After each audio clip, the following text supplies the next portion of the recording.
Barron Trump quietly entered a luxury boutique, only to be humiliated and kicked out. What the manager didn't realize was that he was Barron Trump, and his return would leave everyone speechless.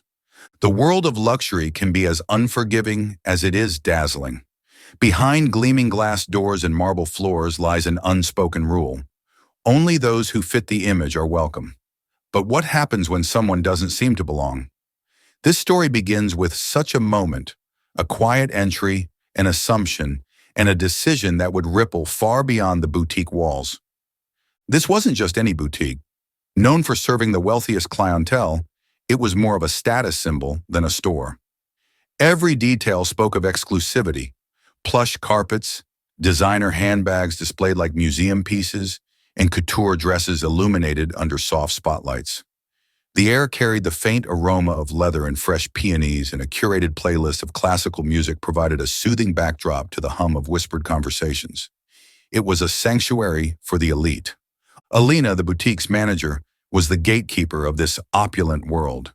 With a sharp bob haircut, a tailored suit, and an aura of unshakable authority, she prided herself on protecting the store's image. But one quiet afternoon, her confidence was tested when a young man walked in. He wasn't flashy or dressed in designer clothes. He lingered near the displays with quiet curiosity, and Alina's instincts told her something was off.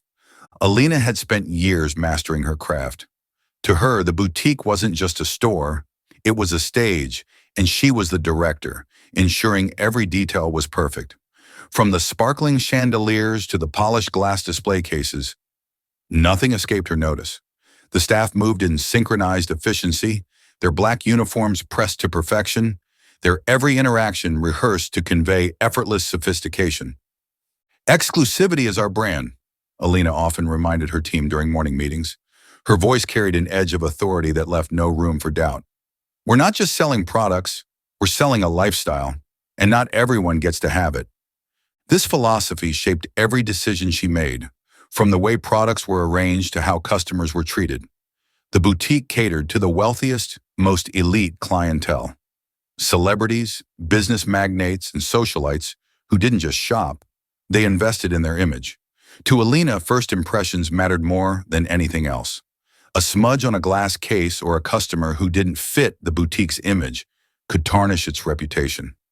That afternoon seemed no different from the countless others Alina had presided over. The store hummed with a quiet elegance as customers browsed, the faint rustle of designer fabrics mixing with soft classical music. Alina stood near the entrance, her sharp eyes scanning the room for anything out of place. And then the glass doors opened. A young man stepped inside, tall and lean, his tousled brown hair catching the afternoon light. He wore a simple hoodie, a pair of scuffed sneakers, and an expression of quiet curiosity as he wandered toward the jewelry cases. He didn't seem rushed or overwhelmed, but there was a casual air about him that set him apart from the boutique's usual clientele. Alina's gaze fixed on him immediately. Who was this young man? He carried no designer bag, no entourage. His clothes were clean but unremarkable, hardly the attire of someone who could afford what this store offered. Alina's instincts flared. He didn't belong here. "Keep an eye on him," she murmured to Sophia, one of the sales associates, who nodded nervously before resuming her task. But Alina didn't intend to let it end there. She would handle this herself, as she always did. Alina approached with deliberate steps, her heels clicking against the marble floor with the authority of someone who owned the space. The young man stood near the jewelry case, his hands tucked into his hoodie pockets as he leaned slightly to get a closer look at the sparkling display. He didn't seem the least bit fazed by the boutique's intimidating aura. "Excuse me," Alina said, her voice calm but carrying a distinct sharpness. It was a tone she had perfected over years of dealing with people she deemed out of place. "Can I help you with something?" The young man straightened, turning to face her. His expression was relaxed, almost serene, as though her presence didn't unsettle him in the slightest. "No, thank you," he said politely. "I'm just looking." Alina's practiced smile tightened. "I'm afraid we don't allow browsing without an appointment," she said. Her eyes flicked briefly to his scuffed sneakers before returning to his face. "This is a private boutique, and we reserve our services for clients who schedule visits in advance." The young man met her gaze without flinching. I understand, he said evenly, but I'll only be here for a moment. His calm demeanor threw Alina off, but she refused to let it show. She took a half step closer, her polished exterior unwavering. I'm sorry, she said, her voice now firm, but we have strict policies in place. If you'd like to schedule an appointment, we'd be happy to accommodate you another time. For now, I'll have to ask you to leave. For a moment, he said nothing. He glanced at the display case once more before nodding slowly. I see, he said, his tone still polite, almost gracious. Thank you for letting me know. He turned and began walking toward the door. His movements were unhurried, each step measured. Alina watched him go, feeling a mix of satisfaction and unease. He paused briefly before exiting, glancing back at her with a faint, unreadable smile. Have a good day, he said softly, then stepped outside, the door clicking shut behind him. The silence that followed was deafening. The staff exchanged uneasy glances, but no one dared speak. Sophia, standing near the handbags, whispered to Clara, Did you see how calm he was? It was like he didn't care at all. He carried himself differently, Clara replied, her voice barely audible. Like he knew something we didn't. Customers nearby whispered behind perfectly manicured hands, their curiosity piqued by the quiet confrontation. Who do you think he was? One woman murmured to her companion. He didn't seem rattled at all. Alina ignored the whispers, brushing them off as the idle chatter of onlookers. But deep down, something gnawed at her, a nagging feeling she couldn't shake. There had been no argument, no scene, and yet his composure had left her unsettled. Shaking her head, she dismissed the thought. She had done her job. The boutique's exclusivity remained intact, or so she thought. The boutique hummed with its usual polished efficiency the next morning, but something felt off. The air was thick with unspoken tension, whispers floating through the showroom like faint echoes. Alina moved through the space with her usual authority, but even she couldn't ignore the ripples of unease among her staff and customers. Did you hear what happened yesterday? Sophia whispered to Clara near the jewelry counter. Clara glanced around nervously, ensuring Alina wasn't within earshot. I heard he was someone important. Sophia nodded. I saw a post on social media last night. Someone said he looked exactly like Barron Trump. Clara's eyes widened. The former president's son? Are you serious? The whispers didn't stop there. Customers seemed more curious than usual, their eyes darting toward Alina as though trying to gauge her reaction. By mid-afternoon, the boutique's pristine facade began to show cracks. A customer approached Sophia with a conspiratorial whisper. Is this the place where they turned away Barron Trump? Alina overheard bits and pieces of these murmurs, her stomach tightening with each mention of his name. At first, she dismissed it as baseless gossip, but as the day wore on, the whispers became more persistent and her usual air of control began to falter. By the evening, Alina sat in her office, scrolling through her phone with a growing sense of dread. Social media was buzzing with vague posts and speculative comments. A picture of Barron Trump, leaving what looked suspiciously like her boutique, had gone viral. The caption read, "Luxury boutique manager kicks out one of the most prominent figures of our time. Classism or incompetence." The comments were relentless. Can you imagine not recognizing him? Embarrassing. This is why these places get a bad name. Treat everyone with respect, simple as that. Alina's chest tightened as she tossed her phone onto the desk. This wasn't just gossip anymore. It was a public relations nightmare. The boutique's reputation, her reputation, was on the line. The following day, the tension only grew. More customers than usual wandered into the store, but many didn't come to shop. They came to gossip. A pair of women lingered near the handbag section, their voices carrying just loud enough for Alina to hear. "This is the place, isn't it?" one said, feigning interest in a leather tote. "I can't believe they didn't recognize him." Alina tried to maintain her composure, but her confidence wavered. Every glance, every whisper felt like a spotlight shining on her mistake. By the afternoon, a local news outlet had picked up the story, running a short segment speculating on which boutique had been involved. Although they didn't name the store outright, the clues were clear enough for anyone familiar with the area. In her office, Alina paced restlessly. She had always prided herself on being in control, on anticipating every possible scenario. But this was something she hadn't prepared for. The young man's calm demeanor haunted her. Had she misjudged him so completely? Was it really Barron Trump? And more importantly, how could she fix this?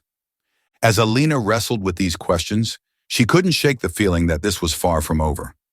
It was late afternoon when the boutique's glass doors swung open with a force that caught everyone's attention. Alina, stationed near the counter, turned to see who had entered. Her breath hitched. There he was. This time Barron Trump didn't blend into the background. Gone were the hoodie and sneakers.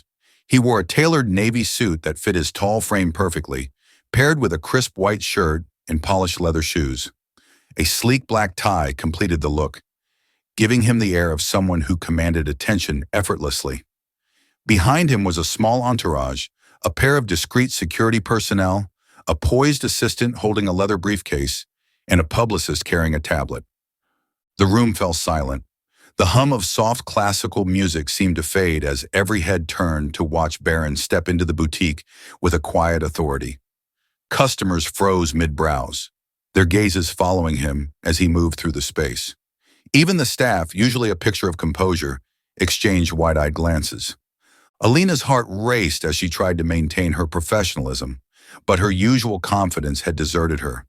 Her mind scrambled for a way to address the situation, to salvage her reputation.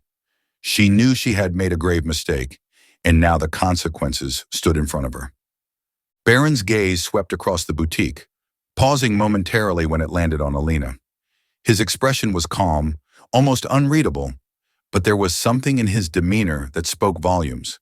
Without saying a word, he began walking toward the jewelry case, his entourage keeping a respectful distance. Alina hesitated, then followed, her palms clammy and her heart pounding. She stopped a few feet away, unsure whether to speak or remain silent. Barron gestured toward the glass case, where an elegant diamond watch sat on display. "This one," he said, his voice steady but carrying a quiet authority. "I'd like to see it." Clara, the junior sales associate, stepped forward nervously, retrieving the watch with trembling hands. She placed it on the velvet tray in front of Barron, who examined it carefully. After a moment, he glanced up at Alina. "What do you think?" he asked, his tone measured but pointed. Alina felt her throat tighten. "It's a beautiful piece," she stammered. "One of our finest." Barron nodded. "I'll take it," he said simply, sliding a sleek black credit card across the counter. As Clara completed the transaction, Barron turned his attention back to Alina. "It's important," he said, his voice calm but deliberate, "to treat everyone with respect, especially when you don't know who they are." The weight of his words hung in the air, and Alina felt as though the ground might give way beneath her. She struggled to form a response, but none came. Barron didn't wait. He collected the receipt, offered Clara a polite "thank you," and walked toward the exit, his entourage falling into step behind him. As the glass doors closed behind him, the boutique remained silent. The tension in the room was electric, and every customer, every staff member seemed frozen in place. Alina stood rooted to the spot, the reality of her actions crashing down on her like a tidal wave. The boutique remained eerily quiet after Barron Trump's departure. The tension lingered like an unwelcome guest, and Alina stood near the jewelry case, her hands trembling as she adjusted a perfectly aligned tray of diamond necklaces. Her mind raced, replaying the moment over and over. His words echoed in her head. "It's important to treat everyone with respect, especially when you don't know who they are." Alina retreated to her office, the weight of her mistakes pressing down on her. Sitting at her desk, she stared at the envelope Barron had left with Clara, a token of appreciation for the staff. Opening it cautiously, she found a check with an amount so generous it took her breath away. It was enough to give every employee a significant bonus, a gesture that contrasted starkly with her earlier dismissal of him. Her chest tightened with guilt. Alina had spent years building her reputation as a perfectionist, a gatekeeper of exclusivity. She had believed she was protecting the brand, but in reality she had allowed her assumptions to cloud her judgment. She hadn't just misjudged Barron Trump. She had undermined the values of respect and dignity that should have been at the heart of the boutique. The next morning, Alina arrived at the store earlier than usual. The air outside was crisp, the streets still quiet as the city stirred awake. She unlocked the doors with a sense of determination she hadn't felt in years. Today would mark a new beginning. Gathering her staff before the boutique opened, Alina addressed them with uncharacteristic vulnerability. "I owe all of you an apology," she began, her voice steady but tinged with emotion. "Yesterday, I let my assumptions cloud my judgment.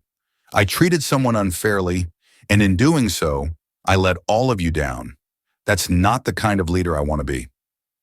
The staff exchanged surprised glances, unused to seeing this side of her. Alina continued, "This experience has taught me that exclusivity isn't just about appearances or wealth. It's about how we make people feel. From this moment on, we're not just selling luxury. We're selling respect, dignity, and an experience that anyone who walks through these doors can feel valued." She then revealed Barron's gift to the team, distributing the bonus equally among the staff. Their faces lit up with surprise and gratitude, and Clara stepped forward to say, "Thank you, Alina. I think we all learned something important yesterday." Alina nodded, her resolve strengthening. This was more than a lesson. It was a chance to rebuild, to create a culture of inclusivity and kindness in a space once defined by rigid exclusivity. And she intended to make the most of it. Life often surprises us with lessons we never expected. And for Alina, the boutique manager, her encounter with Barron Trump became a moment of profound change. What started as a mistake rooted in assumptions and judgment transformed into an opportunity for growth and redemption. Alina learned that respect and humility transcend the surface. Luxury isn't just about opulence or exclusivity, it's about the experience of being valued. Her story serves as a reminder that everyone deserves dignity, regardless of appearances. It took Barron Trump's quiet grace to show her what true strength and composure look like, and to remind her of the power of second chances. But Alina's story is about more than one person or one moment. It's a reflection of the assumptions we all make in our daily lives. How often do we judge others based on what we see at first glance? How many opportunities for kindness and connection are lost because of our preconceived notions? Let this be a challenge for all of us, to pause, to look deeper, and to treat everyone we meet with respect. Because sometimes the simplest gestures of understanding can lead to the greatest transformations. With that said, thanks for watching, and until next time, like and subscribe for more inspiring videos.